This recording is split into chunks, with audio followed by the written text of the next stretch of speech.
Hello, this is RV Vagabond Jerry, and I am in Austin, Minnesota, and I'm here to go through and see the Spam Museum and the Spam shop right next to it. I'm a big fan of Spam, as so many people are, and I'm going to go in and see what their museum looks like. So I'm going to go in and show you around. And by the way, I've seen the word Spam and Hormel all around town. This whole town seems to be based on Hormel company that makes Spam. Here's a man apparently going out to feed his pigs with corn cobs. And check this out. This is how they water their plants around town. So let's go in and check it out. So this is at the entrance to the Spam Museum. And here they got stacked the various versions of Spam, and it says there are 10 different varieties. There's light, which is the one that I always try to get. Hickory smoke, turkey, teriyaki, jalapeno, maple. Less sodium, I like that one too. Hot and spicy.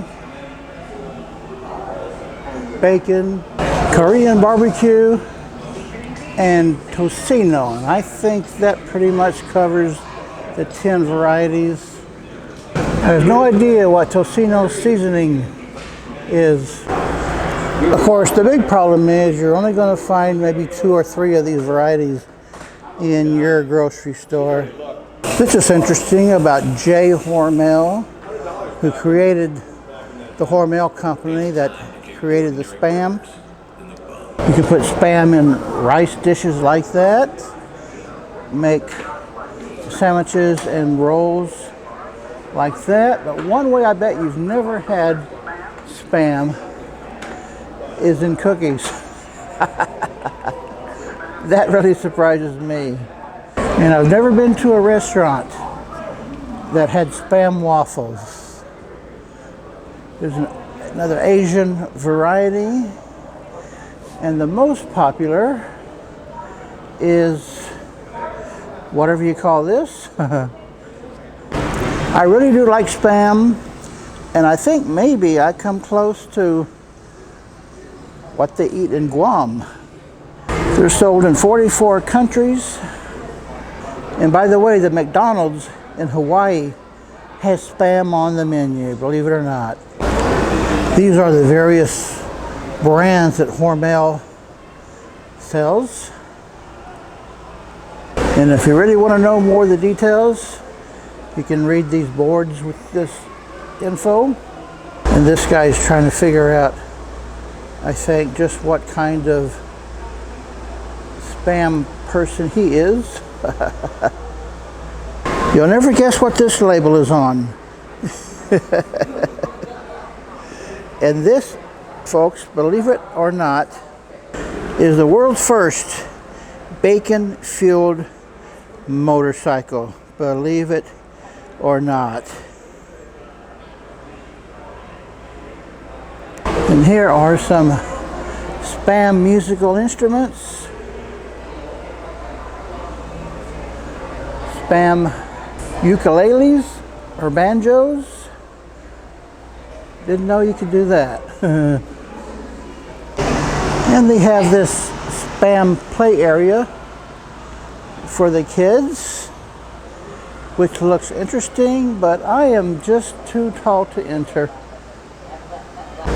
This lady personalized her own parking spot. And you know what? Spam can be a family affair. Check this out. And I don't think Spam had anything to do with Monty Python, but I bet it made them very proud to be represented. They got it showing here on video. The Spam-A-Lot dance. And I don't think I saw the black pepper one on the other display. They're showing that Monty Python spam a lot there too. Well, this is really kind of amazing, don't you think? And this, of course, is Sir Can-A-Lot. That's something Spam brought out in 2012. And here is the biggest can of Spam I've seen yet. Here's a wall of Spam facts. And it all started in 1937. This shows how Spam is made. And all that's in it, well, the meat at least, is pork shoulder and ham. But then they add salt, potato starch, sugar, unfortunately. And this is, guess what? Spam was used in wars to feed the troops. And this little village here is called Spamville. One of the great things about Spam is that being in a sealed can, it can be transported all over the world and it stays fresh. I wonder how long the lifespan is of Spam if left sealed in the can. Spam originally came like this, with no way to open it other than your own ingenuity. And then at one point they figured out that they could put a key on it to where you could run it around like that. That was okay, but not quite as good as they wanted. So later they did about the same thing, except they had the key like this on the side to pull it around. That was okay, but they wanted a better way, so they made the top like that with the key built in where you just pull it across. But elderly people found that really difficult, so they put the key on the side like that, which is, this corner is the weakest part of the can, so that made it easier to open.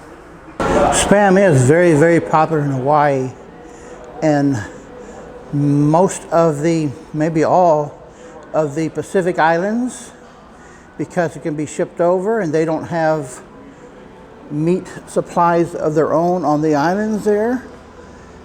So Spam became a very popular thing to import.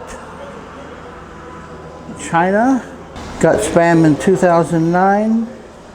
Here's how they do it in South Korea. And they got supplied there in the Korean War. Philippines, popular as well. Then Japan got Spam later on. This is a mock-up of the Flying Pig Bar in the UK, which apparently featured Spam on their menu. For your next backyard hot dog cook-off, how about adding bits of Spam to it? And this, folks, is a 15-gallon keg of Spam. Spam chili. Well, folks, that's about it here in the museum.